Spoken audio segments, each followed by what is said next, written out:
Hello, everyone. Welcome to the 2025 edition of Information Security and Privacy COM402. I'm Matthias Peyer, and I will be your host through this class. It's my pleasure to welcome you to the first lecture of this class and to kind of talk to you about all the different aspects and angles of software security and kind of introduce you into the topics. We're going to start with some background, some learning goals, and so on, and then cover a lot of administrative issues for this course. I have to apologize that I will not be able to see you in person for the very first class in the very first week, but classes, on-site classes, will actually start in the second week. Now, I do record this video to give you all the necessary information that you stay up to date during the first week so that you can still make up and decide if you want to actually attend this class or not. You still have the class in the second week to actually form your ongoing opinion. So the learning goals that we're going to go through today for this class are understanding the course layout, know where and how to get help, and to kind of define the schedule, the deadlines, exam, quiz timing, and so on, so that you can potentially ask questions and so on. Slides are based in part on previous iterations of this course. I would like to thank to Philip, Apostolos, Jean-Pierre, Carmela, Marcel, and Jim for providing great and amazing slides, and we adjusted them to make them uniform and allow you to kind of explore all these different contexts. I already mentioned that um, I'm Matthias, leading this course. Feel free to call me by my first name, Matthias. No need to be super formal, and I do appreciate any kind of interactions with students that I'll be able to get. We are supported by a bunch of amazing teaching assistants. This is Han, Rafaela, and Yuji, along with the student assistants Ariela and Nicola, and they will help you with the exercises and kind of demos and labs that we're going to have as part of this class. I'm going to abuse a couple of minutes of your time to talk about some of the research questions that we focus on in my lab, mainly because they are highly relevant to security. And some of the key research questions that we look at are the following ones. And we focus on, in my lab, in the HexHive lab, we focus on software and system security. And one of these questions is, for example, how can we efficiently detect security violations? So looking at this piece of code here, the question actually becomes, like, how can we replace existing functions? How can we instrument the program to be able to detect any kind of security violations that happen? How can we automatically test and scale the testing to different kind of vulnerable functions and automatically infer different kinds of inputs and test cases to diversely explore the input program? How can we scale to large and complex source repositories such as Google Chrome with almost 100 million lines of code and effectively test complex interfaces such as through the through devices and peripherals and whatnot. And then after we have thoroughly tested programs, how can we mitigate any kind of remaining issues that happen to remain in the code through runtime mitigations that we'll all cover throughout this class. So to summarize, in my lab, we're actually doing research in three main pillars.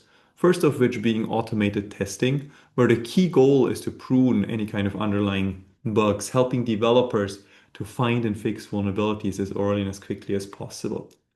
Second, given that we'll never be able to find all bugs in the code, the next approach is to stop exploitation as a kind of a last line of defense.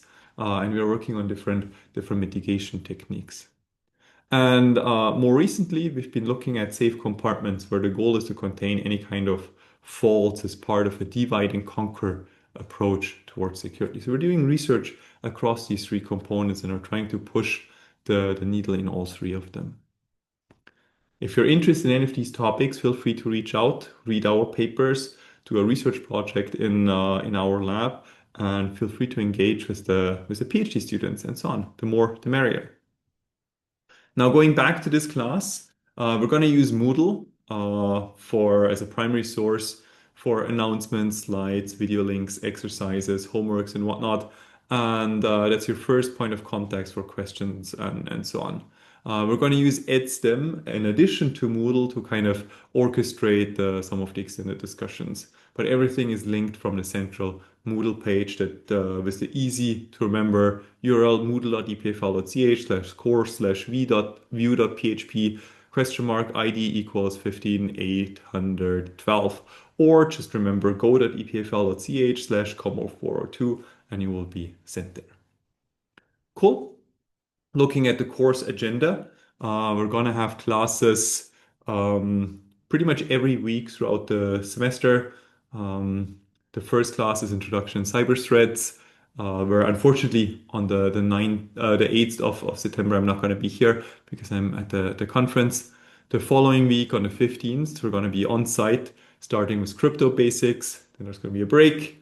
EPFL orchestrated break, 29th of September, access control and authentication, 6th of October, data security PAIC, 13th, the programming languages, security and compartments. The 20th of October is going to be holiday week, fall break. We come back for Halloween and OWASP, web security and buffer overflows. In November, we'll do automated testing, mobile security, network security, T's and side channels, privacy, and then in December, privacy, machine learning, security, and privacy. Now, this sounds like a large list of topics, but we can actually break this into four major pillars. First of which is the information basics, like kind of basics in security that you're going to face. Then general security topics. There's such as the data security, programming languages, OWASP and whatnot, followed by security applications. How can we get security into actual products, protocols, environments, and so on, followed finally by privacy topics, which covers, as you see from the course name, information, security, and privacy, along the three major pillars that form this beautiful course. Weekly schedule, we have 3 hours of classes each Monday from 4:15 to 7 p.m. in PO01. And we're going to do the classes here. In class, feel free to bring drinks, snacks, whatever keeps you awake. I know that the schedule is not perfect, but there's not much I can do. Exercises are 3 hours as well per week on Wednesday from 1:15 to 4 in the 4 different rooms.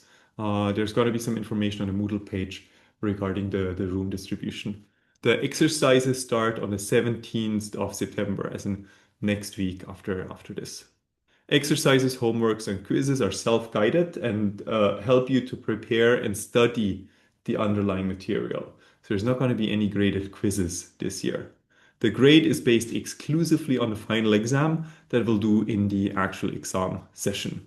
I note that this is the last time that COM402 is given, as the class is rather broad and many of you come in after having taken a security class in your bachelor's already.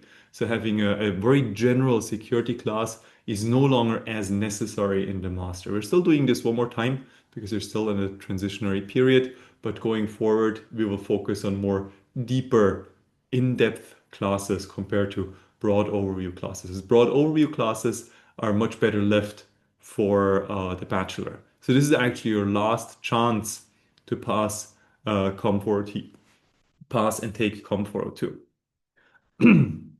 Each week, we will distribute an exercise sheet with both theoretical and practical questions about the lecture, including some coding exercises and so on, allowing you like some hands-on experience on these problems. They're similar in style as the exam questions, and you can ask questions about the exercises on the EdStem, on the different forums, either on EdStem or on Moodle, depending on where you want to be at.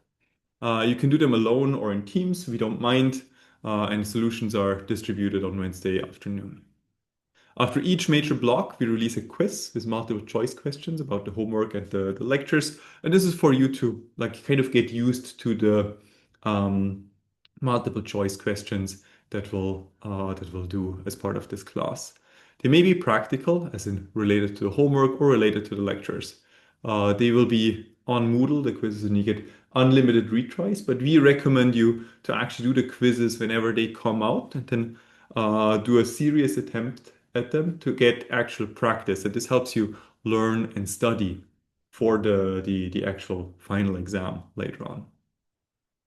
There's also a Capture the Flag team that I would like to advertise, the Polyglots CTF team. Capture the Flag is a competitive security game. It involves real-world attacks, and the goal is to score points, capture flags, and, for example, win a free trip to Las Vegas for DEF CON next year.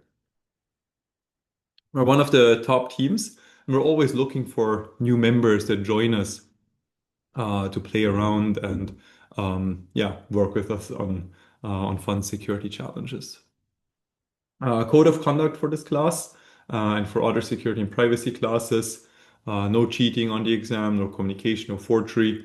If you happen to discover any kind of vulnerabilities with the tool that you learned from this class, the assumption is that you responsibly disclose them to the vendors, meaning that you get in contact with the vendor that owns the rights to the software and give them a description of the security vulnerability, allowing them to fix and kind of, yeah, ensure that the vulnerability is fixed before it is publicly released.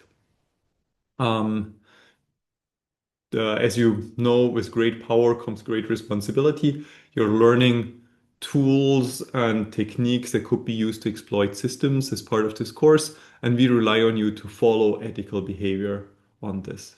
But ethics also means taking health precautions. So if you're sick, stay at home, watch the videos instead, and yeah, but otherwise come to class, engage, discuss, and make this as interactive and interesting as possible. I already mentioned the course agenda. We're going to have four major blocks: information basics, security, security applications, and privacy. I'm now going to quickly walk through these four major blocks so that we can kind of cover what kind of material will be presented in each of them. I'm going to start with information basics. The basic cyber threats kind of sets the ground rules in defining a bunch of terms and background for the rest of the class. The video is already available on YouTube, and you can watch it there. It's just a basic set of introductory slides, information, and kind of sets some of the basics for you to better understand different cyber threats. We're then going to cover crypto basics. This is the second week of classes where cryptography essentially protects data using some keys and a lot of complex math. This can be used for communications such as HTTPS, SSH, or mobile communication. For any data that is in flight, can be also used for data that is static, such as files and disks, such as BitLocker, GPG, Veracrypt, and whatnot. And the goal of the cryptographic primitives are usually confidentiality, integrity, and authentication that we're going to be looking at in more detail throughout the class. Can only be trusted if the keys are distributed securely, of course, right? So we are kind of translating a problem of protecting data to a problem of protecting keys to unlock the underlying data, which we're going to discuss with some trade-off. Which also brings us to the next class, access control. Who gets access? How do we manage access? And how do we authenticate users? What actually is an identity that we can prove? What's two-factor authentication? How do the different bits and pieces actually tie together? We're going to have a 3-hour class on this topic in general. The second major block is going to be security, any kind of basic security topics and main topics in security, starting with data security, where we're going to talk about any kind of data aspects, how data is being used, how data is being stored, how data is being protected in many different ways. Followed by one class on PL security, programming languages security, and compartments, different kind of mechanisms such as memory safety, type safety, namespaces, building secure systems without hardware support, and kind of mechanisms that allow us to enforce security primitives. We're also going to talk about compartmentalization, how we separate data and code into different compartments, memory protections, trusted computing, and so on.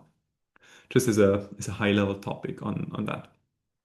Followed by a class on OWASP, web security and software security, breaking kind of common bug classes and software bug classes into key pillars, and then allowing you to understand and play with all of these different angles.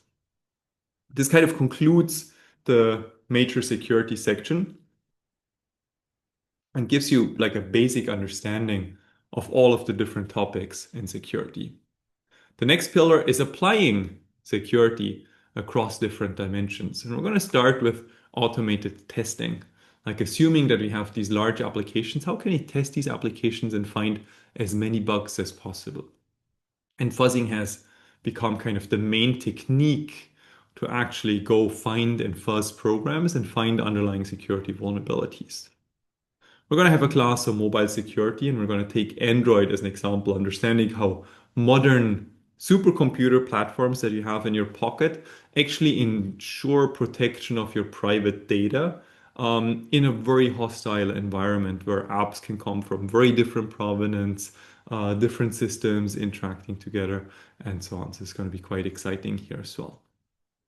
Followed by network and operational security, where goals are minimizing risks, segregation of networks, data, preparing responses to breaches that will happen, best practices and whatnot.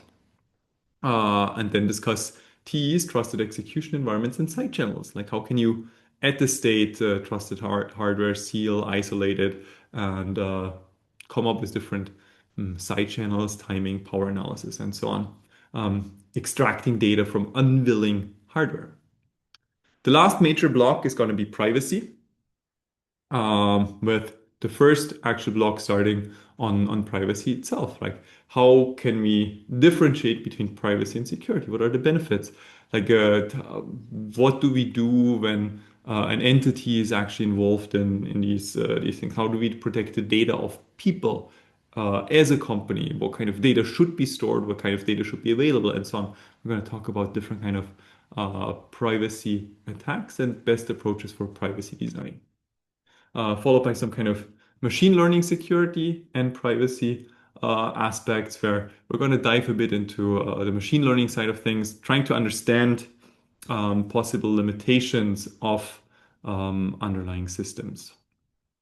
As we abstract, we're going to get to the big picture. Like, we want to protect information and computer systems.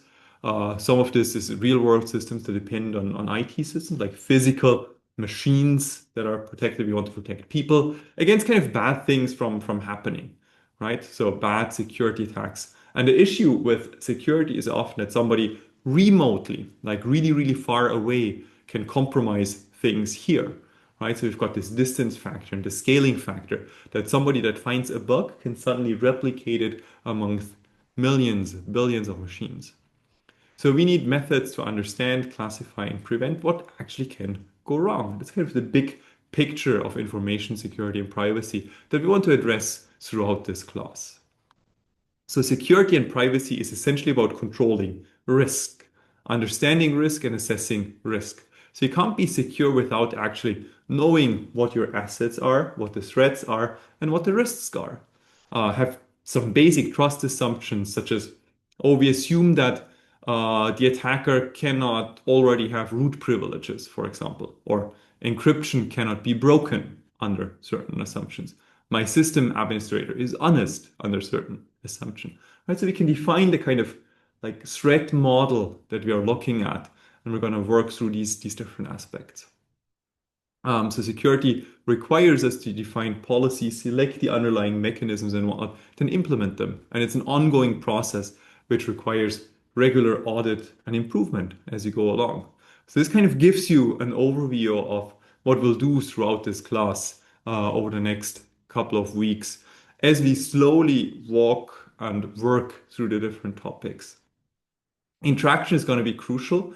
I would like you to ask as many questions as you can during the class and engage as much as possible.